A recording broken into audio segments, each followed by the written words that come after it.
आपका स्वागत है मेरे चैनल में। प्रस्तुत है गोदान उपन्यास का भाग 10। होरी का कहीं पता न चला और दिन गुजरते जाते थे। होरी से जहां तक दौड़ धूप हो सकी की, फिर हार कर बैठ रहा। खेती बाड़ी की भी फिक्र करनी थी। अकेला आदमी क्या क्या करता। और अब अपनी खेती से ज्यादा फिक्र थी पुनिया की खेती की। पुनिया अब अकेले होकर और भी प्रचंड हो गई थी। होरी को अब उसकी खुशामद करते बीतती थी। हीरा था तो वह पुनिया को दबाए रहता था। उसके चले जाने से अब पुनिया पर कोई अंकुश न रह गया था। होरी की पट्टीदारी हीरा से थी। पुनिया अबला थी। उससे वह क्या तनातनी करता। और पुनिया उसके स्वभाव से परिचित थी और उसकी सज्जनता का खूब दंड देती थी। खैरियत यही हुई कि कारकुन साहब ने पुनिया से बकाया लगान वसूल करने की कोई सख्ती न की। केवल थोड़ी सी पूजा लेकर राजी हो गए। नहीं, होरी अपनी बकाया के साथ उसकी बकाया चुकाने के लिए कर्ज लेने को तैयार था। सावन में धान की रुपाई की ऐसी धूम रही कि मजूर न मिले और होरी अपने खेतों में धान न रोप सका। लेकिन पुनिया के खेतों में कैसे न रुपाई होती। होरी ने पहर रात रात तक काम करके उसके धान रोपे। अब होरी ही तो उसका रक्षक है। अगर पुनिया को कोई कष्ट हुआ तो दुनिया उसी को तो हंसेगी। नतीजा यह हुआ कि होरी की खरीफ की फसल में बहुत थोड़ा अनाज मिला और पुनिया की बखार में धान रखने की जगह न रही। होरी और धनिया में उस दिन से बराबर मनमुटाव चल रहा था। गोबर से भी होरी की बोलचाल बंद थी। माँ बेटे ने मिलकर जैसे उसका बहिष्कार कर दिया था। अपने घर में परदेसी बना हुआ था। दो नावों पर सवार होने वालों की जो दुर्गति होती है वही उसकी हो रही थी। गांव में भी उसका उतना आदर न था। धनिया ने तो अपने साहस से स्त्रियों का ही नहीं पुरुषों का नेतृत्व भी प्राप्त कर लिया था। महीनों तक आसपास के इलाकों में इस कांड की खूब चर्चा रही। यहाँ तक कि वह अलौकिक रूप तक धारण करता जाता था। धनिया नाम है उसका जी। भवानी का इष्ट है उसे। दरोगा जी ने ज्यों ही उसके आदमी के हाथ में हथकड़ी डाली कि धनिया ने भवानी का सुमिरन किया। भवानी उसके सिर आ गई। फिर तो उसमें इतनी शक्ति आ गई कि उसने एक झटके में पति की हथकड़ी तोड़ डाली और दरोगा की मूछें पकड़कर उखाड़ ली। फिर उसकी छाती पर चढ़ बैठी। दरोगा ने जब खूब मानता की तब जाकर उसे छोड़ा। कुछ दिन तक तो लोग धनिया के दर्शनों को आते रहे। वह बात अब पुरानी पड़ गई थी। लेकिन गांव में धनिया का सम्मान बहुत बढ़ गया। उसमें अद्भुत साहस है और समय पड़ने पर वह मर्दों के भी कान काट सकती है। मगर धीरे धीरे धनिया में एक परिवर्तन हो रहा था। होरी को पुनिया की खेती लगे देखकर भी वह कुछ न बोलती थी। और यह इसलिए नहीं कि वह होरी से विरक्त हो गई थी, बल्कि इसलिए कि पुनिया पर अब उसे भी दया आती थी। हीरा का घर से भाग जाना उसकी प्रतिशोध भावना की तुष्टि के लिए काफी था। इसी बीच होरी को ज्वर आने लगा। फसली बुखार पैदा था ही, होरी उसकी चपेट में आ गया और कई साल के बाद जो ज्वर आया तो उसने सारी बकाया चुका ली। 1 महीना तक होरी खाट पर पड़ा रहा। इस बीमारी ने होरी को तो कुचल डाला ही, पर धनिया पर भी विजय पा ली। पति जब मर रहा है तो उससे कैसा बैर। ऐसी दशा में तो बैरियों से भी बैर नहीं रहता। वह तो अपना पति है, लाख बुरा हो, पर उसी के साथ जीवन के 25 साल कटे हैं। सुख किया है तो उसके साथ, दुख भोगा है तो उसी के साथ। अब तो चाहे वह अच्छा है या बुरा, अपना है। दाढ़ीचार ने मुझे सबके सामने मारा, सारे गांव के सामने मेरा पानी उतार लिया, लेकिन तब से कितना लज्जित है कि सीधे ताकता नहीं। खाने आता है तो सिर झुकाए खाकर उठ जाता है। डरता रहता है कि मैं कुछ कह न बैठूं। होरी जब अच्छा हुआ तो पति पत्नी में मेल हो गया था। एक दिन धनिया ने कहा, तुम्हें इतना गुस्सा कैसे आ गया? मुझे तो तुम्हारे ऊपर कितना ही गुस्सा आए मगर हाथ न उठाऊंगी। होरी लजाता हुआ बोला, अब उसकी चर्चा न कर धनिया। मेरे ऊपर कोई भूत सवार था। इसका मुझे कितना दुख हुआ है वह मैं ही जानता हूँ। और जो मैं भी इस क्रोध में डूब मरी होती तो क्या मैं रोने के लिए बैठा रहता? मेरी लहास भी तेरे साथ चिता पड़ जाती। अच्छा चुप रहो, बेबात की बात मत बको। गाय गई सो गई, मेरे सिर पर एक विपत्ति डाल गई। पुनिया की फिक्र मुझे मारे डालती है। इसीलिए तो कहते हैं भगवान घर का बड़ा न बनाए, छोटे को कोई नहीं हंसता, नेकी बदी सब बड़ों के सिर जाती है। माघ के दिन थे, मघावट लगी हुई थी, घटाटोप अंधेरा छाया हुआ था। एक तो जाड़ों की रात, दूसरे माघ की वर्षा, मौत का सा सन्नाटा छाया हुआ था। अंधेरा तक न सूझता था। होरी भोजन करके पुनिया के मटर के खेत की मेड़ पर अपनी मड़ैया में लेटा हुआ था। चाहता था शीत को भूल जाए और सो रहे, लेकिन तार तार कंबल और फटी हुई मिर्जई और शीतल की झोंकों से गीली पुआल, इतने शत्रुओं के सम्मुख आने का नींद में साहस न था। आज तंबाकू भी न मिला कि उसी से मन बहलाता। उपला सुलगा लाया था, पर शीत में वह भी बुझ गया।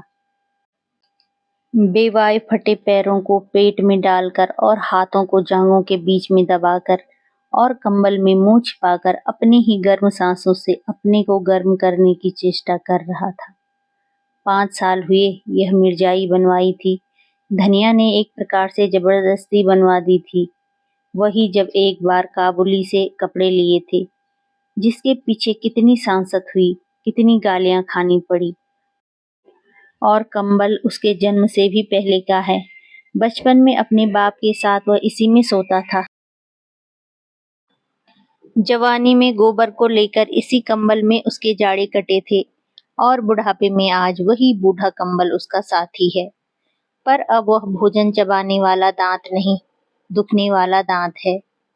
जीवन में ऐसा कोई दिन ही नहीं आया कि लगान और महाजन को देकर कभी कुछ बचा हो, और बैठे बिठाए यह नया जंजाल पड़ गया। न करो तो दुनिया हंसे, करो तो यह संशय बना रहे कि लोग क्या कहते हैं। सब यह समझते हैं कि वह दुनिया को लूट लेता है, उसकी सारी उपज घर में भर लेता है। एहसान तो क्या होगा, उल्टा कलंक लग रहा है।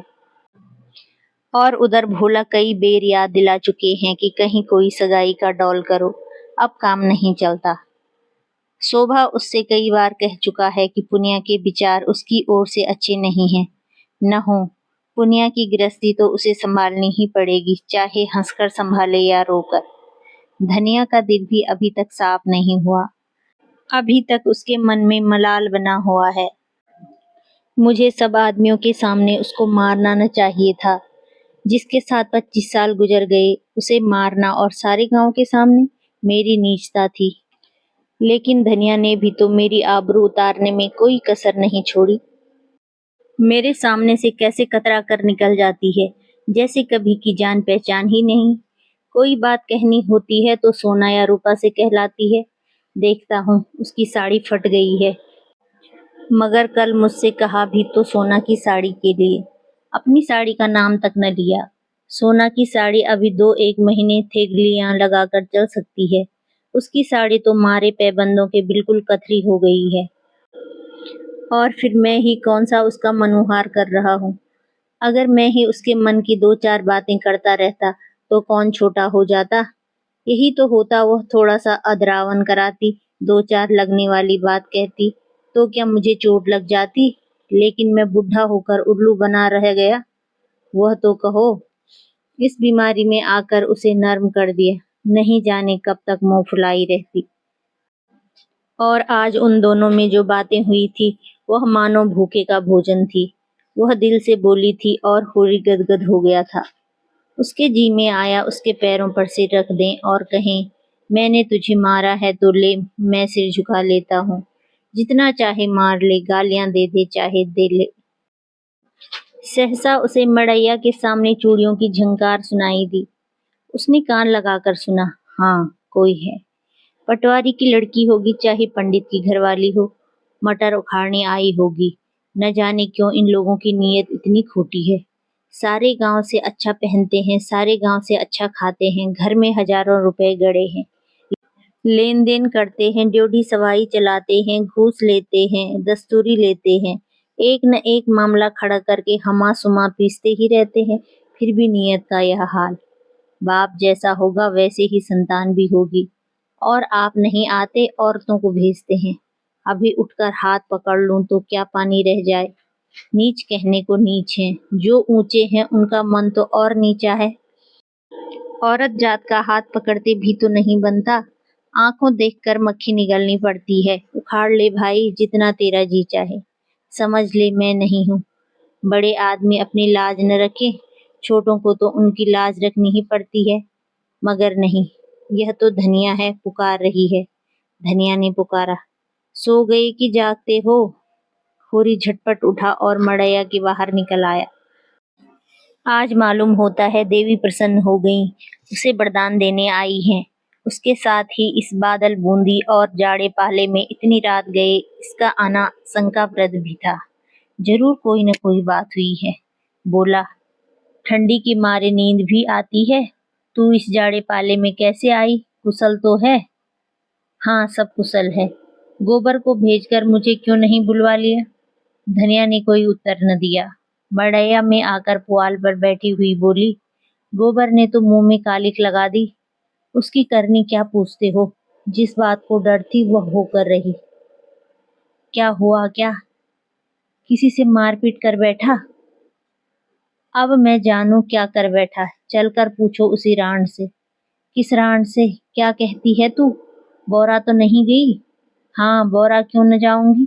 बात ही ऐसी हुई है कि छाती दुगनी हो जाए। साफ साफ क्यों नहीं कहती? किस रांड को कह रही है? उसी झुनिया को, और किसको? तो झुनिया क्या यहाँ आई है? और कहाँ जाती? पूछता कौन? गोबर क्या घर में नहीं है? गोबर का कहीं पता नहीं, जाने कहाँ भाग गया। इसे 5 महीने का पेट है। होरी सब कुछ समझ गया। गोबर को बार बार अहिराने जाते देखकर वह खटका था जरूर, मगर उसे ऐसा खिलाड़ी न समझता था। युवकों में रसिकता होती ही है, इसमें कोई नई बात नहीं। मगर जिस रुई के गाले को नीले आकाश में हवा के झोंके से उड़ते देखकर केवल मुस्कुरा दिया था, वह सारे आकाश में छाकर उसके मार्ग को इतना अंधकारमय बना देगा, यह तो कोई देवता भी न जान सकता था। गोबर ऐसा लंपट, वह सरल गंवार जिसे वह अभी बच्चा समझता था, केवल उसे भोज की चिंता न थी, पंचायत का भय न था, झुनिया घर में कैसे रहेगी इसकी चिंता भी उसे न थी। उसे चिंता थी गोबर की। लड़का लज्जाशील है, अनाड़ी है, आत्माभिमानी है, कहीं कोई नादानी न कर बैठे। घबरा कर बोला, झुनिया ने कुछ कहा नहीं? गोबर कहाँ गया? उससे कहकर ही गया होगा। धनिया झुंझला कर बोली, तुम्हारी अक्ल तो घास खा गई है। उसकी चहेती तो यहाँ बैठी है, भागकर जाएगा कहाँ? यहीं कहीं छिपा बैठा होगा। दूध थोड़े ही पीता है कि खो जाएगा। मुझे तो इस कलमुही झुनिया की चिंता है कि इसे क्या करूं। जिस दिन गाय लाने गया है उसी दिन से दोनों में तकझक होने लगी। पेट न रहता तो अभी बात न खुलती, मगर जब पेट रह गया तो झुनिया लगी घबराने, कहने लगी कहीं भाग चलो। गोबर टालता रहा, एक औरत को साथ लेके कहाँ जाए, कुछ न सूझा। आखिर जब आज वह सिर हो गई कि मुझे यहाँ से ले चलो, नहीं मैं प्राण दे दूंगी, तो बोला, तू चलकर मेरे घर में रह, कोई कुछ न बोलेगा, अम्मा को मना लूंगा। यह गधी उसके साथ चल पड़ी। कुछ दूर तो आगे आगे आता रहा, फिर न जाने किधर सरक गया। यह खड़ी खड़ी पुकारती रही। जब रात भीग गई और वह न लौटा, भागी यहाँ चली आई। मैंने तो कह दिया जैसा किया है वैसा फल भोग। चुड़ैल ने लेके मेरे लड़के को चौपट कर दिया। तब से बैठी रो रही है, उठती ही नहीं। कहती है अपने घर कौन मुंह लेकर जाऊं, भगवान ऐसी संतान से तो बांझ ही रखे तो अच्छा। सवेरा होते होते सारे गांव में कांव कांव मच जाएगी। ऐसा जी होता है माहुर खा लूं। मैं तुमसे कहे देती हूँ, मैं अपने घर में न रखूंगी। गोबर को रखना हो अपने सिर पर रखे। घर में ऐसी छत्तीसियों के लिए जगह नहीं है। और अगर तुम बीच में बोले तो फिर या तो तुम ही रहोगी या मैं ही रहूंगी। होरी बोला, तुमसे बना नहीं, उसे घर में आने ही न देना चाहिए था। सब कुछ कह के हार गई, टलती ही नहीं, धरना दिए बैठी है। अच्छा चल, देखूं कैसे नहीं उठती, घसीट कर बाहर निकाल दूंगा। दाढ़ीजार भोला सब कुछ देख रहा था, पर चुप्पी साधे बैठा रहा। बाप भी ऐसे बेहया होते हैं। वह क्या जानता था इनके बीच में क्या खिचड़ी पक रही है। जानता क्यों नहीं था। गोबर रात दिन घेरे रहता था तो क्या उसकी आंखें फूट गई थी। सोचना चाहिए था ना कि यहाँ क्यों दौड़ दौड़ आता है। चल मैं झुनिया से पूछता हूँ ना। दोनों मड़ैया से निकलकर गांव की ओर चले। होरी ने कहा, 5 घड़ी रात के ऊपर गई होगी। धनिया बोली, हाँ और क्या, मगर कैसा सौता पड़ गया है। कोई चोर आए तो सारे गांव को मूस ले जाए। चोर ऐसे गांव में नहीं आते, धनियों के घर जाते हैं। धनिया ने ठिठक कर होरी का हाथ पकड़ लिया और बोली, देखो हल्ला न मचाना, नहीं सारा गांव जाग उठेगा और बात फैल जाएगी। होरी ने कठोर स्वर में कहा, मैं यह कुछ नहीं जानता। हाथ पकड़कर घसीट लाऊंगा और गांव के बाहर कर दूंगा। बात तो एक दिन खुलनी ही है, फिर आज ही क्यों न खुल जाए। वह मेरे घर आई क्यों? जाए जहां गोबर है। उसके साथ वो कर्म किया तो क्या हमसे पूछ कर किया था? धनिया ने फिर उसका हाथ पकड़ा और धीरे से बोली, तुम उसका हाथ पकड़ोगे तो वह चिल्लाएगी। तो चिल्लाया करे। खुदा इतनी रात गए, अंधेरे सन्नाटे रात में जाएगी कहाँ, यह तो सोचो। जाए जहां उसके सगे हों, हमारे घर में उसका क्या रखा है। हाँ लेकिन इतनी रात गए घर से निकालना उचित नहीं। पाँव भारी है, कहीं डर डरा जाए तो और आफत हो। ऐसी दशा में कुछ करते धरते भी तो नहीं बनता। हमें क्या करना है, मरे या जिए, जहाँ चाहे जाए। क्यों अपने मुंह में कालिक लगाऊं। मैं तो गोबर को भी निकाल बाहर करूंगा। धनिया ने गंभीर चिंता से कहा, कालिक तो लगनी थी, वह तो अब लग चुकी। वह अब जीते जी नहीं छूट सकती। गोबर ने नौका डुबा दी। गोबर ने नहीं, डुबाई इसी ने। वह तो बच्चा था, इसके पंजे में आ गया। किसी ने डुबाई, अब तो डूब गई। दोनों द्वार के सामने पहुंच गए। सहसा धनिया ने होरी के गले में हाथ डालकर कहा, देखो तुम्हें मेरी सौं, उस पर हाथ न उठाना। वह तो आप ही रो रही है। भागी खोटी न होती तो यह दिन ही क्यों आता। होरी की आंखें आर्द्र हो गई। धनिया का यह मात्र स्नेह उस अंधेरे में भी जैसे दीपक के समान उसकी चिंता जर्जर आकृति को शोभा प्रदान करने लगा। दोनों ही के हृदय में जैसे अतीत यौवन सचेत हो उठा। होरी को इस गत यौवना में भी वही कोमल हृदय बालिका नजर आई, जिसने 25 साल पहले उसके जीवन में प्रवेश किया था। उस आलिंगन में कितना अथाह वात्सल्य था, जो सारे कलंक, सारी बाधाओं और सारी मूलबद्ध परंपराओं को अपने अंदर समेट लेता था। दोनों ने द्वार पर आकर किवाड़ों के दराज के अंदर झांका। दीवट पर तेल की कुप्पी जल रही थी और उसके मध्यम प्रकाश में झुनिया घुटने पर सिर रखे द्वार की ओर मुंह किए अंधकार में उस आनंद को खोज रही थी, जो एक क्षण पहले अपनी मोहिनी छवि दिखाकर विलीन हो गया था। वह आफत की मारी, व्यंग बाणों से आहत और जीवन के आघातों से व्यथित किसी वृक्ष की छां खोजती फिरती थी, और उसको एक भवन मिल गया था, जिसके आश्रय में वह अपने को सुरक्षित और सुखी समझ रही थी। पर आज वह भवन अपना सारा विलास लिए अलादीन के राज दरबार की भांति गायब हो गया था, और भविष्य एक विकराल दानव के समान उसे निगल जाने को खड़ा था। एकाएक द्वार खुलते और होरी को आते देख वह भय से कांपती हुई उठी और होरी के पैरों पर गिरकर रोती हुई बोली, दादा अब तुम्हारे सिवाय मुझे दूसरा ठौर नहीं। चाहे मारो चाहे काटो, लेकिन अपने द्वार से दूर दूर आओ मत। होरी ने झुककर उसकी पीठ पर हाथ फेरते हुए प्यार भरे स्वर में कहा, डर मत बेटी, डर मत। तेरा घर है, तेरा द्वार है, तेरे हम हैं। आराम से रह। जैसी तू भोला की बेटी है वैसी ही मेरी बेटी है। जब तक हम जीते हैं किसी बात की चिंता मत कर। हमारे रहते कोई तुझे तिरछी आंखों से न देख सकेगा। भोज भात जो लगेगा वह हम सब दे देंगे, तू खातिर जमा रख। झुनिया सांत्वना पाकर और भी होरी के पैरों में चिमट गई और बोली, दादा अब तुम ही मेरे बाप हो और अम्मा तुम ही मेरी माँ हो। मैं अनाथ हूँ, मुझे शरण दो। नहीं मेरे काका और भाई मुझे कच्चा ही खा जाएंगे। धनिया अपनी करुणा के आवेश को अब न रोक सकी। बोली, तू चल घर में बैठ, मैं देख लूंगी काका और भैया को। संसार में उन्हीं का राज नहीं, बहुत करेंगे, अपने गहने ले लेंगे, फेंक देना उतार कर। अभी जरा देर पहले धनिया ने क्रोध के आवेश में झुनिया को उल्टा और कलंकिनी और कलमुही न जाने क्या क्या कह डाला था। झाड़ू मारकर घर से निकालने जा रही थी। अब जो झुनिया ने स्नेह, क्षमा और आश्वासन से भरे यह वाक्य सुने तो होरी के पांव छोड़कर धनिया के पांव से लिपट गई। और वही साध्वी जिसने होरी के सिवा किसी पुरुष को आंख भर कर देखा भी न था, इस पापिष्टा को गले लगाए उसके आंसू पोंछ रही थी और उसके त्रस्त हृदय को कोमल शब्दों से शांत कर रही थी, जैसे कोई चिड़िया अपने बच्चों को परों में छिपाए बैठी हो। होरी ने धनिया को संकेत दिया कि इसे कुछ खिला पिला दे और झुनिया से पूछा, क्यों बेटी, तुझे कुछ मालूम है गोबर किधर गया?